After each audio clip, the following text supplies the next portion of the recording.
Hello, let's look at our BMP viewer example and the modification we did by including the header file. What was the objective of that? So initially our initial program also worked, right? So we had this huge program which does everything from reading a BMP file and outputting a black and white BMP file, that is creating a new BMP file which is black and white. We had that original program, and then later we changed that program by adding, we didn't change any of the programming code, but we just made it into some separate thing. We created a header file, and in that header file we added the structure definitions and the types of each of the function, right? So what is a type of function is basically it's the input parameter, the types of the input parameters and its return type. That's basically the type of the functions. So what we did is we created a header file which contains all the structure definitions and the different functions which are in the file. And then so that's kept as one header file, and then we created another .cc file which basically has all the body of these functions. Okay, the implementations for these functions. So we had these two separate files, and finally we created a main program, another file which calls these functions, right? That's what we did. This is the separation kind of thing we did to our original BMP reader and writer. So let me just give a pictorial view of what I said.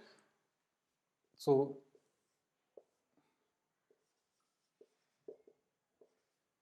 this is my main program.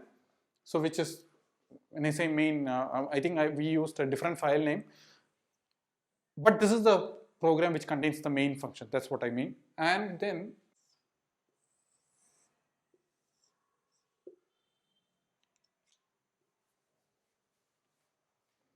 here we have our file name called image.cc. It contains all our functions and the body of our functions, right? Which had something like read,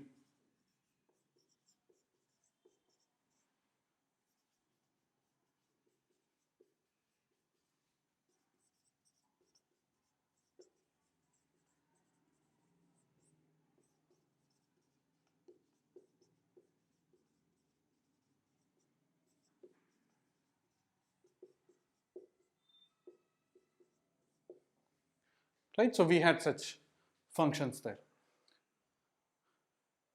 And so when I say that, I have the body of the functions are also here.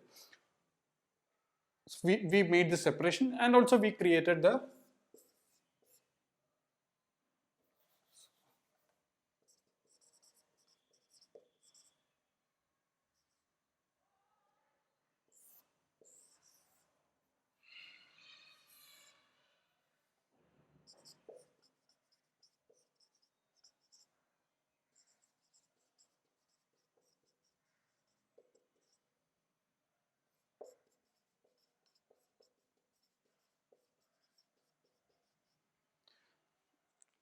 and we also had the header file which contains the structure definitions and the function types.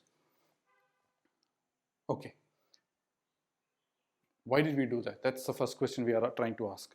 So let's try to see some advantages of separating out into these distinct files. What are the advantages of doing this? If this function, the image.cc file function, everything inside that file works well, obviously the main function is also going to work well. That's clear. Right. Now, next advantage of doing this separation is that think of a situation where there are multiple people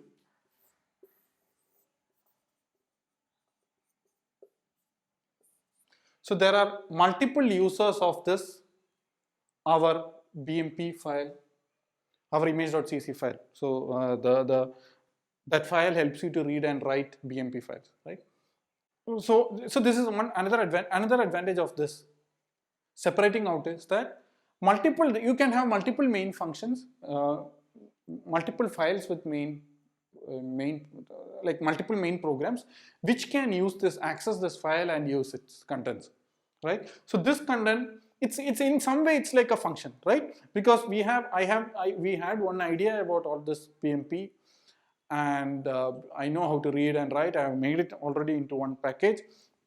I just put it into one file, right? And now I can have multiple files, basically main programs, which can use that function and do things with BMP. It can read or write or whatever it wants to do it with that. It can do that. That's one advantage of doing this separation, right? And so this can lead to other things also. What is next advantage for this? It's the following, that let's assume that there is a bug in this file. So both these functions or both these main programs are now therefore going to find some error. But if there's a bug in this file, someone who knows how to fix image.cc can go and fix, right? He can just go and do that. Now, the one who wrote this main function need not have to worry about how bugs in BMPs have to be fixed. So that kind of separation is now possible, right? That's another advantage. So people who know about image.cc can work on it. People who want to work in the main can work on it. So this kind of an approach, like separating out into different like files, can help multiple people work on one project, right? So if you have one project which has like a lot of components, you can have separate files which deals with separate things, and separate people can work on them. So image.cc can be done by one person, whereas this main programs can be worked by someone else. So this kind of separation of work is possible if you have multiple files like this. So that's another advantage. Next is, okay, so let's imagine that, okay, you have created this file, and then maybe someone later came up with a better way to read a BMP file or write BMP file. What do I mean by better? So better can be a faster way to read the BMP file, or which uses less memory to read the BMP file. So it can be better in many ways, right? So someone else may come up with a new way to read or write a BMP file, and in that case, all they have to do is, okay, replace this file with a new one there. Okay, these main programs will still work as long as the function names remain the same. Okay, that's one good thing, right? So okay, so these are advantages of doing it, this separation, and this separation of the different functionalities. This separating idea, this is called as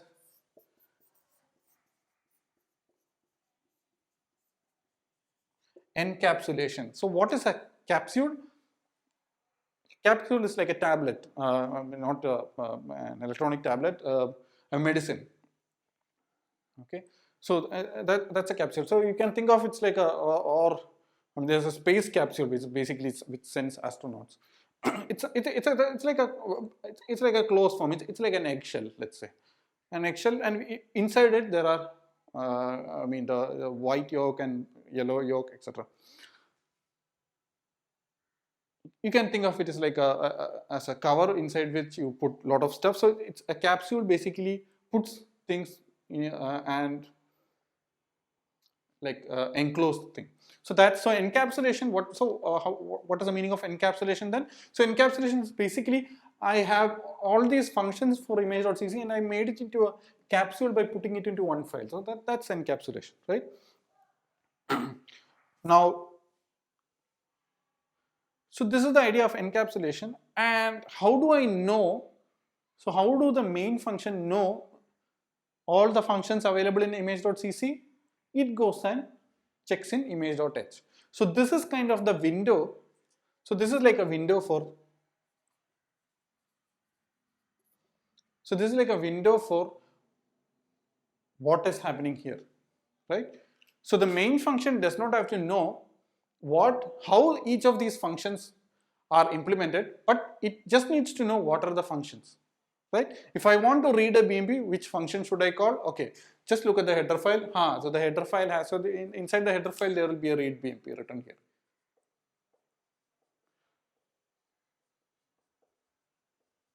And there will be a write BMP also. So I just have to look at the header file and say, okay, so there is a read BMP file, so let me just call the read BMP file. And it will also have the type, so it will also have this character star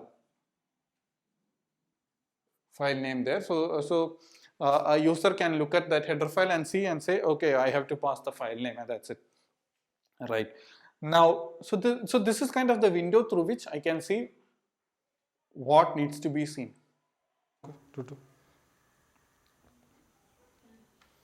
Okay, no. Right. So what do we see here?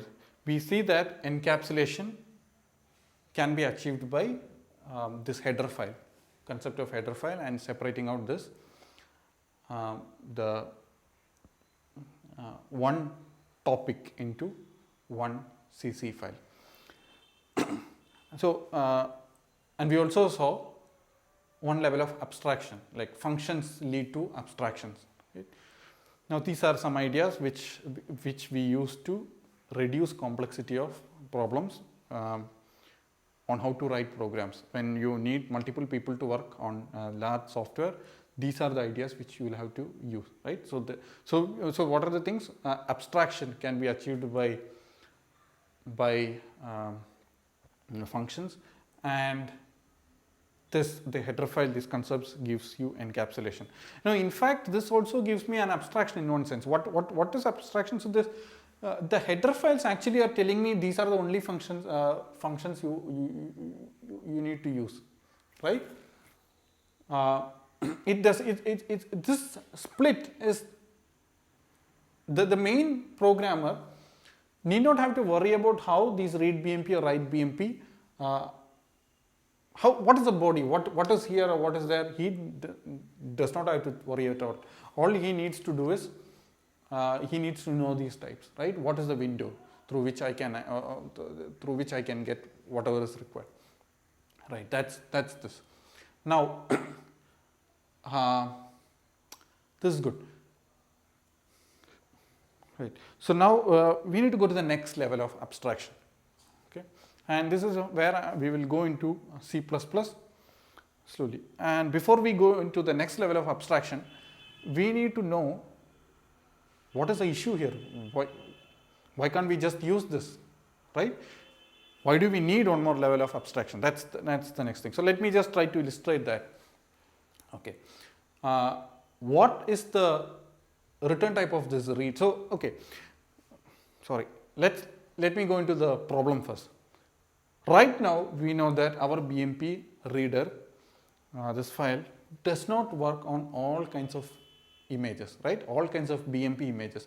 It does not work. We saw that, okay, most of you who might have tried doing our code, who might have tried to write this thing, might have observed that no, it does not work in most of the BMP files, only some certain things it works. And you know the reason for that. The reason is that it works only for 24-bit BMP files. What is 24-bit?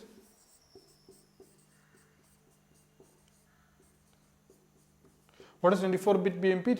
24-bit is because basically each pixel is represented by red, green and blue. And so RGB BMP file. So where red, each of this R, G and B take 8 bits. So therefore in total 24 bits, each pixel is represented by 24 bits. So our BMP image reader only works on 24 bits. So it's right. That's the kind of thing we wrote, and we said no, none of the other cases we are going to consider. But if at all you have tried doing this, coding this, you might have observed that no, there are many files which have 32 bits. Right? There are many BMP readers which uses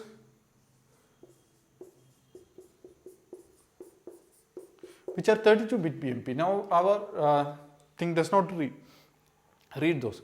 So let's say tomorrow I want to convert this into a program which also works with 32-bit BMP, right? That's how you advance forward, you go forward. So next day you want to do it for 32 bits also. So the main program should now be able to read both a 24-bit and a 32-bit BMP. What can go wrong now? So before to understand that, we need to first see how does it, when this image.cc reads a BMP, how does it return? What does it return to the main file? It reads a BMP and what does it return? It returns a structure, right? It returns a struct BMP which basically contains the image information, and that struct BMP, which I'll just note down something. So struct BMP, whose definition is here, by the way, right? So struct BMP is going to be here.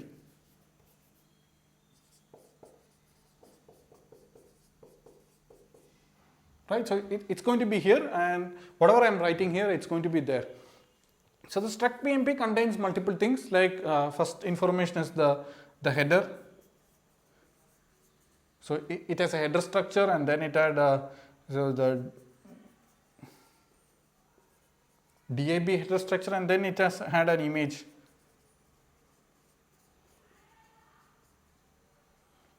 And an image structure. So this was a 24-bit. So this image structure was a 24-bit structure because it had red, green and blue structure, and it's basically a pointer to a 24-bit structure, so that you can build a two-dimensional array out of this, right? So each pixel, therefore this header file contains the struct BMP, and inside the struct BMP we have encoded the fact that it's a 24-bit struct BMP, right? And now when I read a BMP file and returns it, so the main is going to take that struct BMP and it's going to use that for whatever purpose it is.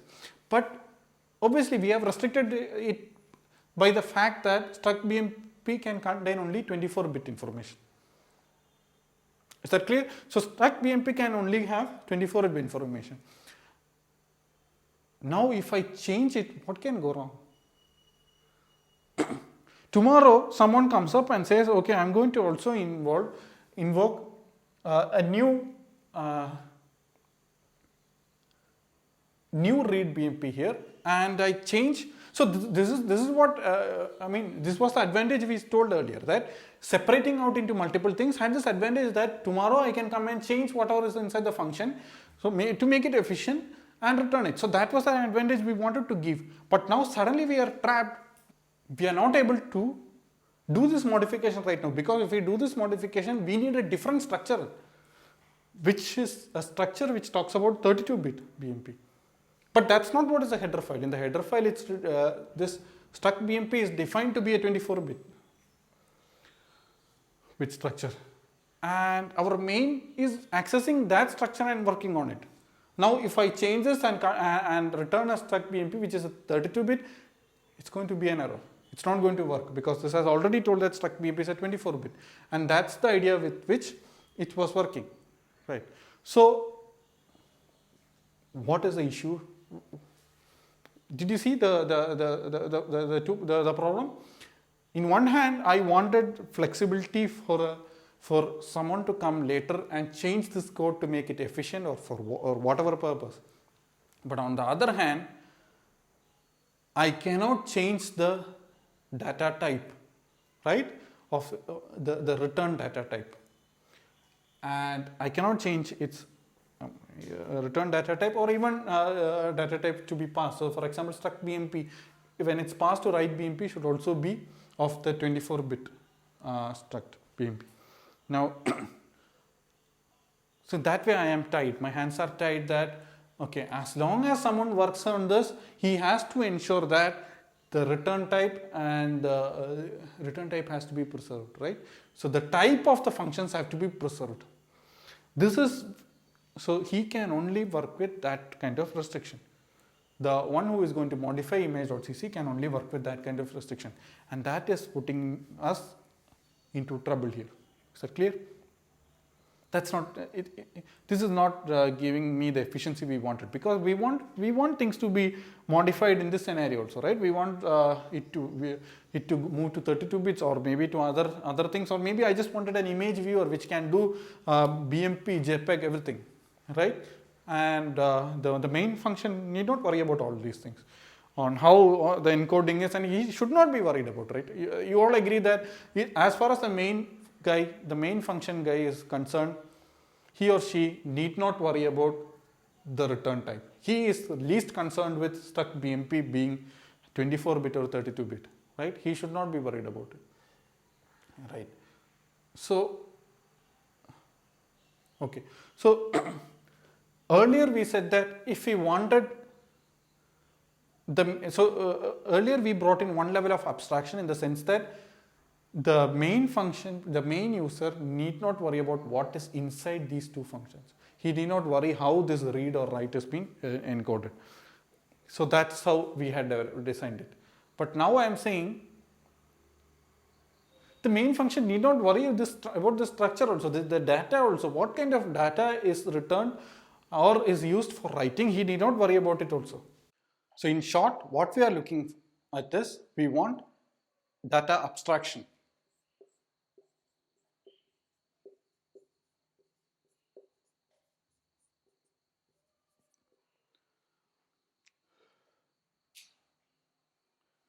We have seen how to get command abstraction, how to abstract program code using functions. We have seen that. Now the next level is, we want data abstraction. So we don't want, the main programmer need not know what is the type of BMP which is returned, right? Yes. Okay. So that will be the next lecture. Thank you.